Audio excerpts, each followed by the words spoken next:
A major part to long-term success within Profit Squad will be to participate within the refund offers. You'll find these nearly every day on the calendar, and you'll particularly find them every Saturday for the horse racing. I want to show you an example of how to do them, and today I'm going to be participating within the Channel 4 horse racing and using multiple bookies to try and hit my refunds within them. The two main types of refunds you'll find, particularly with the horse races, is a refund in form of a free bet if your horse finishes second, like you'll find on William Hill. The other one is to back a winner. Now these usually have a minimum odds requirement. For instance, Bet365 and Ladbrokes both have minimum odds of 5. So you can see here in this race particularly, we can bet on any horse, and if it comes first, we'll hit that refund trigger. Now the way they work is on Ladbrokes, you'll get a refund in form of a free bet like normal, but Bet365 is a little bit different. How they work is they'll give you a risk-free bet to use on the next Channel 4 race. So what you would do, you would again back a horse on the next Channel 4 race if you did back a winner, and then instead of using a calculator to work out your lay amount, you would make sure you click stake not returned. So for instance, if I found a match at 5 and 5, I would go to that section there and I would lay £20 and 20p, opposed of £25 and 25p. Now the reason we do this is because it's a risk-free bet. If it wins with the bookie, if it wins on Bet365, we'll gain an instant profit. If it does win on the exchange, then the great news is we'll win that whole lay stake, because Bet365 are going to refund us that stake we placed on that race because it is a risk-free bet, and that'll be in cash as well, so no rollover attached to that. So let's say on Bet365, I found a horse at odds of 5 and laid it at 5, I'd then incur a £1 loss. So let's say that horse won and they gave me a risk-free bet for my next race. If I then backed another horse and laid it at 5 to 5, I'd be making £19 and 19p. So after incurring that £1 loss, that means from that one refund effectively, I would have been in profit by £18. Now when you're doing these refunds, one thing I'd always advise is to have this tab open, which is Odds Checker. The reason I really like this is their odds update very quickly, and in some cases quicker than the actual bookies themselves on the website, which is why I like using it. So you can see here all the different bookies, so I'd have on one tab all your bookies open, on another Odds Checker. That way you can just skim through Odds Checker and Betfair and see quickly who has a good match, and then go to that site and place that bet.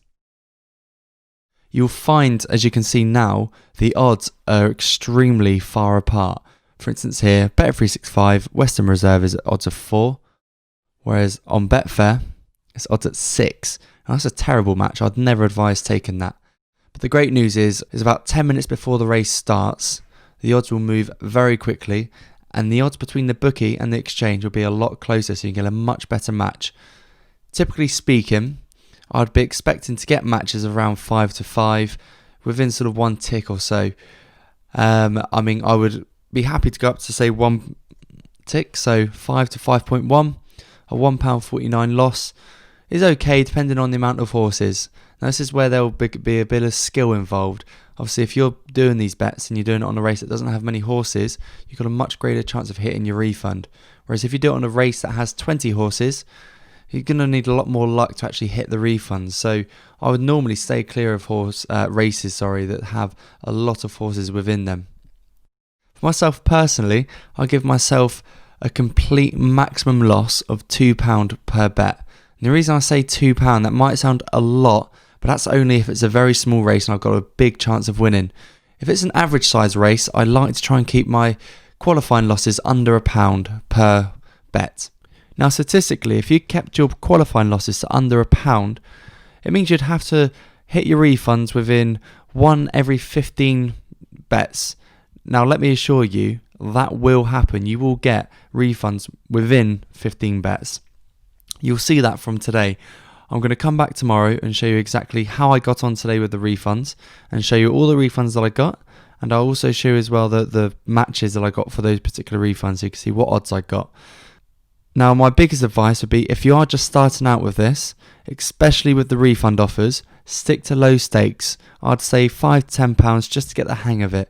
Once you've got the knack of it and you understand how they work, then up the stakes to £25 or their maximum again to get the best outcome possible. Okay, so all the races have finished and I have now used all of the free bets that I obtained during Saturday's racing. What I'll do is I'll go through all the bookies that I actually obtained the refund offers on, which was Bet365, Paddy Power and William Hill. Now I obtained one on Bet365, one on Paddy Power and two with William Hill as well. The first one I got was on Bet365. I backed a winner on the 210 Sandown. So on the 235 I had a risk-free bet. Now the bet I placed on Sandown was only £25. I didn't use the whole £50 that I could have. So I had a £25 risk-free bet on the 235 York. So you can see here the bet that I placed on the 235 York won with the exchange, not with the bookie. So they credited my account with £25, and obviously that's with no wagering requirements. That's as good as cash. So on that race I obtained I think it was about a £21 profit on the exchange from that particular bet. The next one I obtained was on Paddy Power. You can see here I placed a bet £33.39p. Now the reason it's that amount is because that was the last of my balance. This was a maximum bet up to £50 I could have used. I would never ever do a bet of this amount unless it's using the last of your balance, because it does look pretty weird unless of course you're using the rest of your balance, which is pretty normal. So that was the last of my balance in the account. Obviously the bet did come second or third. The promotion was your stake back as a free bet if your horse comes second or third, which Western Reserve did come third, I think it was. So I obtained the free bet and I then used it here. Again, that cashed in for about £25, £26 profit, I think, off the top of my head.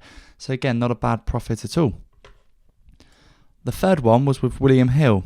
Now, I obtained two of these, so I backed two horses that came second on Saturday, which is a nice sort of result. Now, all in all, you can see here that's two £25 bets. That's £50 of free bets there, £33.39p of a free bet with Paddy Power, and obviously I had a risk-free bet of £25 there. So, that's just over £100 worth of free bets. All in all, cashed in for around £75 after all my qualifying losses. And I spent about 2 hours doing all these offers on a Saturday. As an overall result, I would class that as an average Saturday. It's not overly amazing, but it's not a poor Saturday either. It's about an average Saturday I would class in my books. Remember, any other questions, feel free to contact me, and of course use the forum to help as well.